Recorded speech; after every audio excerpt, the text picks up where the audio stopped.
Welcome दोस्तों। तो हमने अभी तक देखा कि एपीआई होता क्या है और वो काम कैसे करता है। अब एक इम्पॉर्टेंट सवाल, क्या एपीआईज़ सिर्फ एक ही तरह की होती हैं? जी नहीं।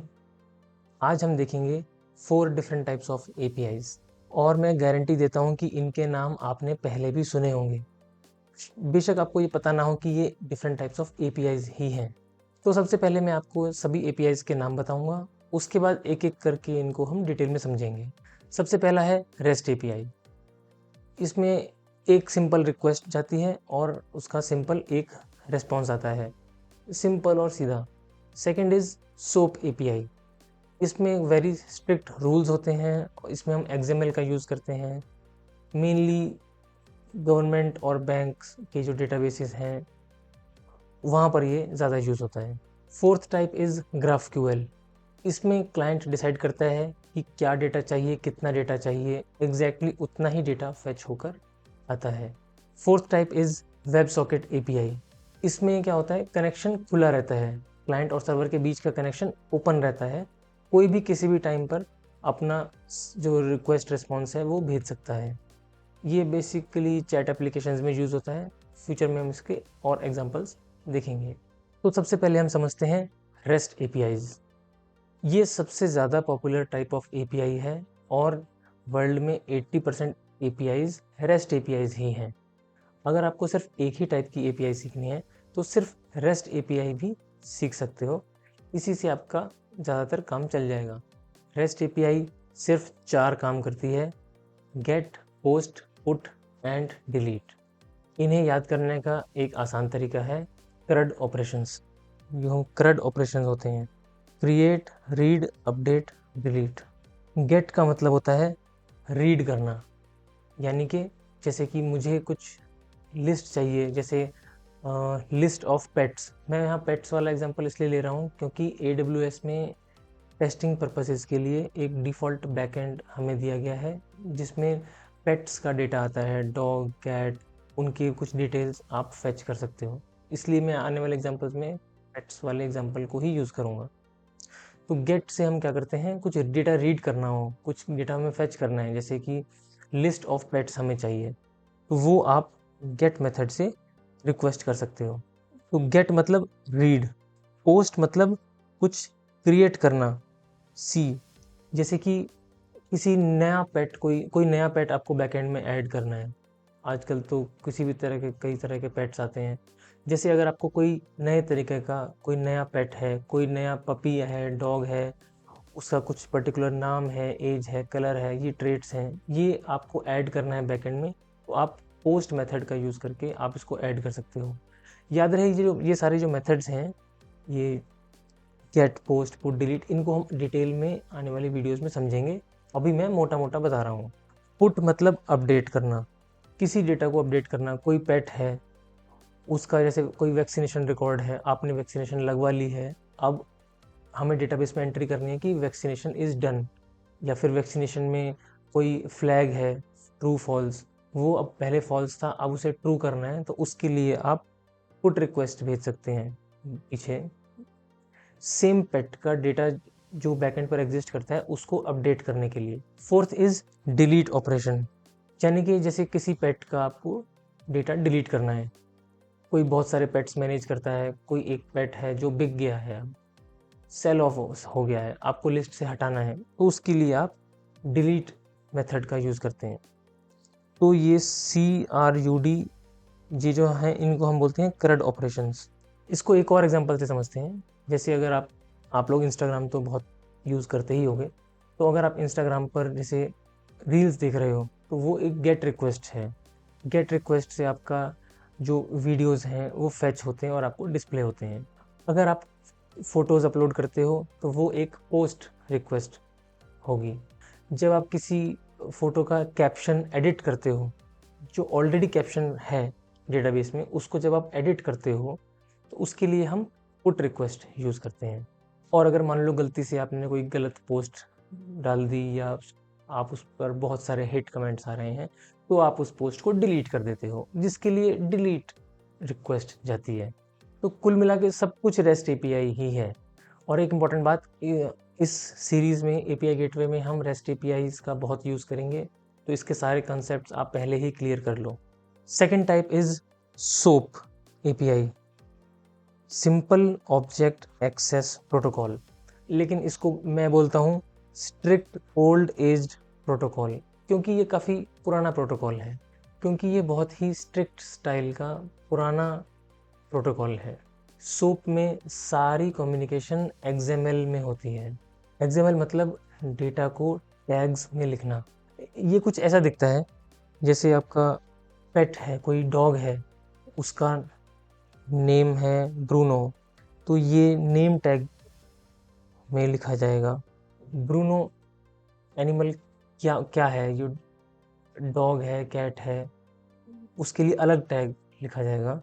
तो आपने देखा कि ये बहुत ज़्यादा ही वर्बोस है, काफ़ी ज़्यादा टेक्स्ट लिखना पड़ता है एक छोटे से डेटा को भी डिपिक्ट करने के लिए।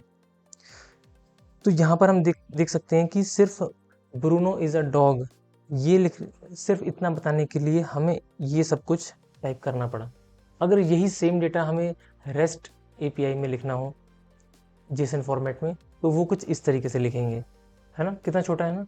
इसीलिए रेस्ट एपीआई आजकल प्रेफर करी जाती है, बट स्टिल जहाँ जहाँ पर हमें बहुत ही स्ट्रिक्ट XML फॉर्मेट की रिक्वायरमेंट हो और हाईली सिक्योर और बेहद फिक्स स्ट्रक्चर, जहाँ पर थोड़ी बहुत गलती भी बहुत बड़ा डिज़ास्टर साबित हो सकती है, वहाँ पर हम, जैसे बैंकिंग सिस्टम्स हैं या फिर गवर्नमेंट की डेटाबेसेस हैं, वहाँ पर हम आज भी XML का ही यूज़ करते हैं, सोप एपीआईज का ही यूज़ करते हैं।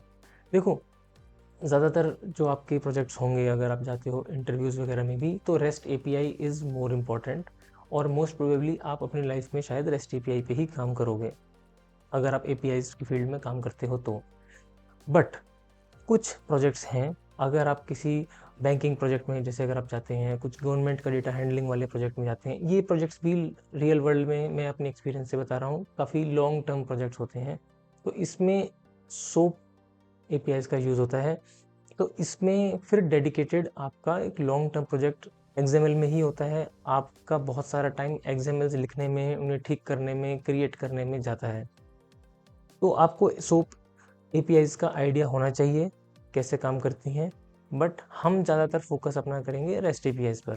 तो अब क्वेश्चन आता है कि हम सोप एपीआईज यूज़ ही क्यों करते हैं जबकि हमारे पास रेस्ट एपीआईज अवेलेबल हैं और ये इतना टिपिकल होता है इसको लिखना। तो इसका आंसर है कि ये बहुत सिक्योर होता है। बैंक्स भी सोप एपीआईज का बहुत ज़्यादा यूज़ करते हैं। फॉर एग्जांपल, जब आप NEFT ट्रांजैक्शंस करते हो, इंश्योरेंस कंपनीज भी ये यूज़ करती हैं, और गवर्नमेंट पोर्टल्स भी पर भी आपको सोप एपीआईज का यूज़ मिलेगा। जहाँ डेटा में थोड़ी बहुत गलती भी अफोर्ड नहीं कर सकते, वहाँ पर सोप एपीआईज यूज़ होती हैं। अब हम तीसरा टाइप देखते हैं, दिस इज़ कॉल्ड GraphQL। ये फेसबुक ने 2015 में बनाया था। ये रेस्ट एपीआई का ही एक स्मार्ट ऑल्टरनेटिव है। रेस्ट एपीआई में एक छोटी सी प्रॉब्लम है, ओवरफेचिंग। फॉर एग्जांपल, मान लो आपको पेट्स एपीआई में किसी एक पर्टिकुलर पेट के बारे में कुछ एक पर्टिकुलर एक ही इंफॉर्मेशन चाहिए, जैसे आपको सिर्फ पेट का नाम चाहिए, लेकिन रेस्ट एपीआईज के केस में आपको उस पेट का सारा डेटा फेच होकर मिलेगा, उसका नाम, कलर, एड्रेस, उसके वैक्सीनेशन रिकॉर्ड्स, एट्सेट्रा एट्सेट्रा। लेकिन आपको तो सिर्फ उसका नाम चाहिए था, बट साथ में अननेसेसरी डेटा भी आ जाता है। उसके बाद फिर आप क्लाइंट साइड पे उसको फ़िल्टर करके उसमें से आप नाम निकाल के अपना यूज़ कर सकते हो। GraphQL में आप खुद डिसाइड कर सकते हो कि आपको क्या चाहिए, कि आपको इस पर्टिकुलर पेट का सिर्फ नाम चाहिए, तो नाम ही आएगा। ये यूज़ कहाँ होता है? फेसबुक, गिटहब, शॉपिफाई और भी बड़ी मेजर ऑर्गेनाइजेशंस में GraphQL का यूज़ किया जाता है। बट AWS API गेटवे में GraphQL का डेडिकेटेड सपोर्ट नहीं है, और हम आगे आने वाले एग्जांपल्स में REST API पे ही ज़्यादा कॉन्सेंट्रेट करेंगे, तो GraphQL को हम यहीं पर छोड़ते हैं। Fourth and last type of API is WebSocket API। ये API टाइप बाकी तीनों से काफ़ी डिफरेंट है। REST API में क्या होता है, तुम रिक्वेस्ट भेजते हो, रिस्पॉन्स आता है, कनेक्शन बंद, फिर दूसरी रिक्वेस्ट के लिए दोबारा से रिक्वेस्ट भेजो, फिर रिस्पॉन्स आएगा और कनेक्शन बंद। यानी हर बार एक नया कनेक्शन बनेगा, हर रिक्वेस्ट के लिए एक नया कनेक्शन बनेगा क्लाइंट और सर्वर के बीच में। बट वेब सॉकेट एपीआईज में एक बार अगर क्लाइंट और सर्वर के बीच में कनेक्शन खुल गया तो वो खुला का खुला ही रहता है।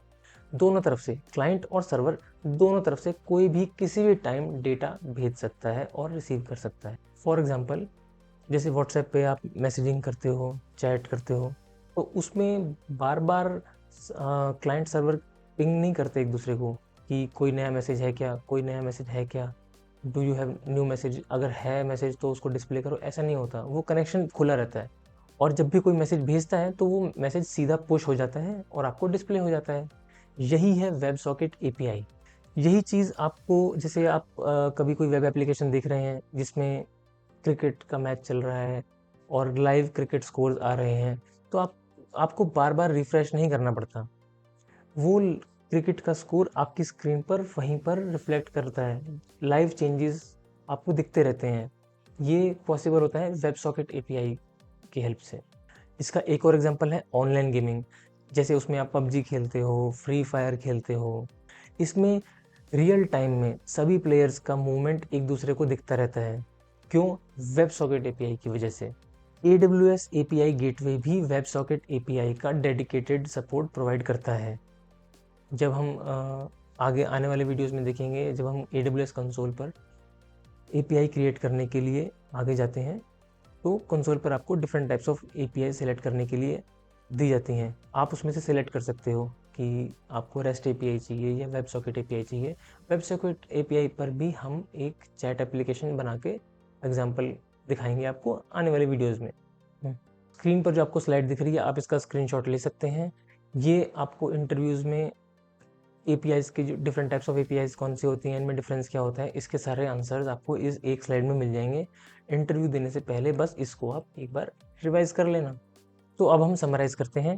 APIs कितने टाइप्स की होती हैं? 4 टाइप्स की। सबसे पहले REST API, ये सबसे ज़्यादा यूज़ होती हैं, सबसे पॉपुलर हैं, इसमें HTTP मेथड्स का यूज़ होता है। Second type is SOAP API, ये काफ़ी स्ट्रिक्ट है, ओल्ड प्रोटोकॉल है, काफ़ी सिक्योर है, इसलिए बैंक्स में यूज़ होती है और गवर्नमेंट ऑर्गेनाइजेशंस में भी ये यूज़ होती है। Third type is GraphQL API, इसमें क्लाइंट डिसाइड करता है कि डेटा क्या चाहिए, एग्जैक्टली क्या चाहिए। Fourth type is WebSocket APIs, इसमें कनेक्शन ओपन रहता है क्लाइंट और सर्वर के बीच में। अब हम आ गए हैं इस वीडियो के एंड पर। नेक्स्ट वीडियो में हम REST API की थ्योरी डिटेल में सीखेंगे। तक के लिए लाइक करिए, सब्सक्राइब करिए। कोई डाउट हो, कोई भी आपके मन में कोई क्वेश्चन हो, आप कमेंट करिए।